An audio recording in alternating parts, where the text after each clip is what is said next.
Ladies and gentlemen, welcome to Chanel Jasmine, the best novel Chanel for romantic stories. Hai guys, selamat datang di channel Jasmine, channel terbaik untuk menyimak novel-novel romantis. Mohon dukung channel ini dengan subscribe, like dan share video-video yang ada di channel ini. Terima kasih.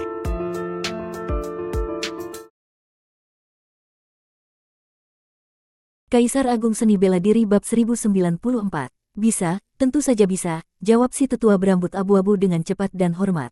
Lalu dengan sangat hati-hati ia mengeluarkan sebuah cincin penyimpanan karena Istana King Tian yang mengeluarkan misi penghancuran altar sudah mempersiapkan hadiah sebelumnya. Meskipun 10 batu leluhur Taichu sangat berharga, bagi kekuatan sebesar Istana King Tian, itu masih berada dalam jangkauan mereka dan bukan hal yang mustahil untuk diberikan. Terlebih lagi, hadiah dari misi ini bukan hanya batu leluhur Taichu, tapi juga kesempatan untuk memahami kitab Dao King Tian, bahkan sampai mempelajari teknik ilahi dari jalan Dao King Tian itu sendiri. Saat menyerahkan cincin itu kepada Luo Xiu, si tetua bertanya dengan sopan, "Selain ini, apakah Anda ingin memilih mempelajari teknik ilahi atau memahami kitab Dao?" Dan Luo Xiu tanpa ragu menjawab bahwa ia ingin memahami kitab Dao, sebab meskipun teknik ilahi dari tingkat penguasa Dao sangat kuat, ia yang menciptakan jalannya sendiri.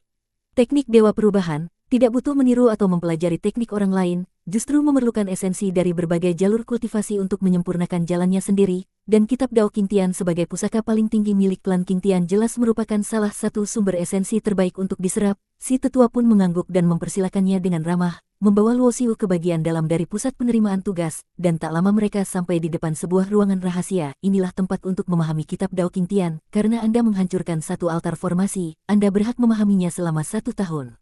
Katanya, lalu membuka pintu batu, dan begitu Luo Xiu melangkah masuk, ia langsung merasakan bahwa dinding ruangan dipenuhi dengan formasi kompleks yang mengandung energi luar biasa, sebagai bentuk perlindungan terhadap rahasia inti Istana King Tian yang tersimpan di dalamnya. Si tetua tidak ikut masuk, dan begitu Luo Xiu sepenuhnya berada di dalam, pintu batu tertutup otomatis, menyekat ruangan menjadi sunyi dan hening. Hanya ada sebuah batu monumen yang bersinar dengan cahaya kebiruan lembut, dan dari monumen itu memancar aura Dao King Tian yang berisi sifat abadi dan terus berkembang, yang begitu kuat dan dalam, hingga jika bukan karena Luo Xiu memiliki monumen King Tian di tubuhnya, ia mungkin akan mengira bahwa monumen inilah monumen King Tian itu sendiri. Ia pun berjalan mendekat dan duduk bersila di hadapan batu itu, menajamkan pandangan dan kesadaran spiritualnya ke permukaan batu, di mana ia segera melihat pola-pola yang mengandung prinsip-prinsip terdalam dari Dao, dan dari sana mengalirlah pemahaman atas kitab Dao King Tian. Waktu berlalu tanpa terasa, 5 bulan berlalu begitu saja, dan selama itu Luo Xiu mengerahkan seluruh kemampuan teknik Dewa Perubahan miliknya untuk menelusuri, menafsirkan, dan menyelami kedalaman kitab itu. Sementara tubuhnya diselimuti cahaya kebiruan samar yang memancarkan kesan seperti dewa, ia juga tidak melupakan latihan pribadi, dan meskipun ia memiliki sumber daya berlimpah, pada tingkat kultivasi sekarang, kemajuan membutuhkan waktu yang sangat lama karena untuk menembus ke puncak Dewa Iblis tingkat 8 saja, walau dengan segala sumber daya pun tetap butuh waktu ratusan tahun. Semua sumber daya dari misi wilayah ilahi leluhur api nyaris habis dalam waktu setahun, dan akhirnya Luo Xiu hanya berhasil mencapai tingkat akhir Dewa Iblis tingkat 8. Tinggal selangkah lagi ke puncak. Meskipun hanya setahun, pemahaman Luo Xiu terhadap Dao King Tian telah menyentuh esensinya dan menyatu dengan teknik Dewa Perubahan, sebab Dao ini memang dirancang untuk bisa menggabungkan dan menyerap keunggulan dari semua jalur.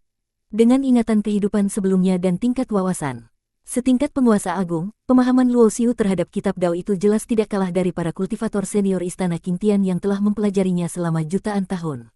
Begitu waktu 1 tahun habis, batu monumen di hadapannya perlahan menghilang, dan pintu batu terbuka kembali disertai suara datar tanpa emosi, "Waktumu telah habis, silakan keluar." Suara itu bukan berasal dari manusia, melainkan dari roh formasi yang terbangun dari formasi tinggi yang memenuhi ruangan, karena memang formasi kelas Dewa Iblis punya kemungkinan langka untuk melahirkan kesadaran.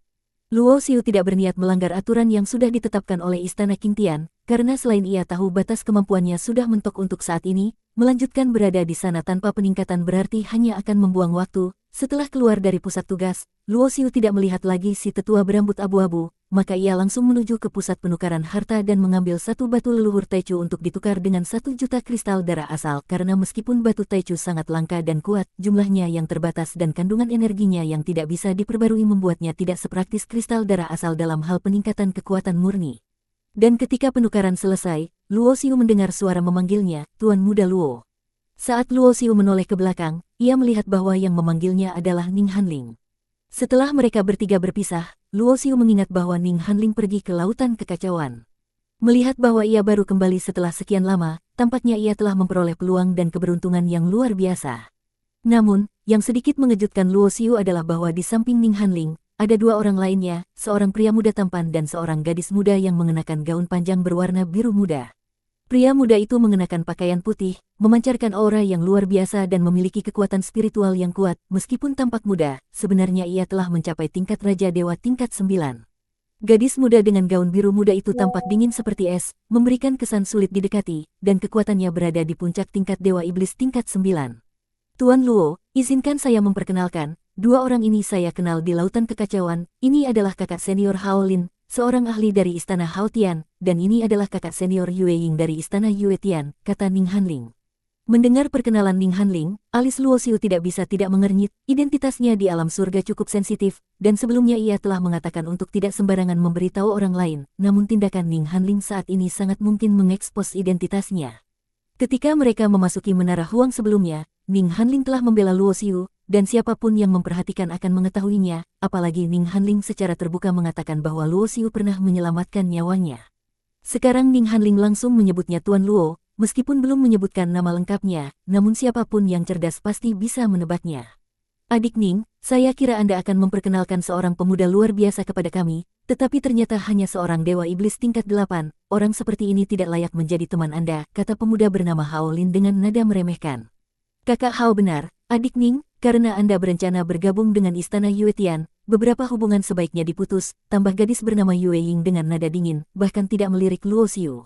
Kata-kata mereka membuat wajah Ning Hanling menjadi tidak enak, sementara Luo Xiu justru tersenyum dalam hati, karena dari sikap Hao Lin dan Yue Ying, tampaknya mereka belum menyadari identitas aslinya. Selama identitasnya tidak terbongkar, Luo Xiu tidak peduli dengan hal lainnya. Nona Ning berencana bergabung dengan Istana Yue Tian. Itu benar-benar kabar baik, kata Luo Xiu sambil tersenyum. Luo Xiu bisa menebak alasan Ning Hanling ingin bergabung dengan Istana Yue Tian. Kehancuran keluarga Ning sangat memukulnya, dan ingin membalas dendam sendirian hampir mustahil, karena kekuatan yang menghancurkan keluarga Ning pasti sangat kuat. 12 istana surgawi adalah cabang dari klan langit, tetapi mereka tidak menolak orang luar dan juga merekrut bakat luar biasa dari kekuatan lain dan kultivator independen sebagai murid untuk dilatih. Jika Ning Hanling mendapat dukungan dari Istana Yue Tian dan kesempatan untuk mempelajari kitab Dao Yue Tian, jalan kultivasinya di masa depan pasti akan lebih mulus. Tuan Luo, saya, Ning Hanling tampak canggung, tidak tahu bagaimana merespons. Karena Nona Ning telah menemukan tempat yang baik, saya tidak akan mengganggu, silakan, kata Luo Xiu tanpa menunggu Ning Hanling menyelesaikan kata-katanya, lalu langsung berbalik dan pergi. Saat ia berbalik, Luo Xiu menggunakan transmisi suara spiritual untuk berkata kepada Ning Hanling, Nona Ning, saya tahu Anda bergabung dengan Istana Yue Tian untuk menjadi lebih kuat dan membalas dendam di masa depan, tetapi saya harap Anda tidak mengungkapkan identitas saya. Ning Hanling awalnya mengira Luo Xiu marah, tetapi setelah mendengar suara di telinganya, ia baru menyadari bahwa Luo Xiu pergi tergesa-gesa karena khawatir identitasnya terbongkar. Ia tidak tahu bahwa Luo Xiu telah mendapatkan pengakuan dari Menara Huang, dan sedikit bingung mengapa Luo Xiu begitu khawatir tentang identitasnya terbongkar, tetapi bagaimanapun juga, karena Luo Xiu telah memintanya, ia tentu akan lebih berhati-hati. Bersambung.